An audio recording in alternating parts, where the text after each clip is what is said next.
নমস্কার, আমি প্রদীপ পাল। সবাই কেমন আছেন? আশা করি ভালো আছেন। সবাই ভাবে আমি ঠিক আছি, কারণ আমি হাসি। কেউ জানে না এই হাসির আড়ালে কতটা না বলা কষ্ট লুকিয়ে আছে। আমি অভিযোগ করি না,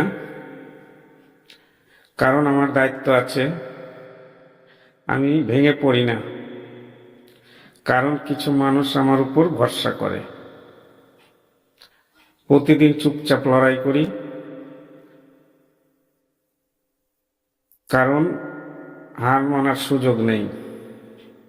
যদি এই কথাগুলো তোমার সাথে মিলে যায়, তাহলে মনে রেখো, তুমি একা নও। একদিন সব ঠিক হয়ে যাবে।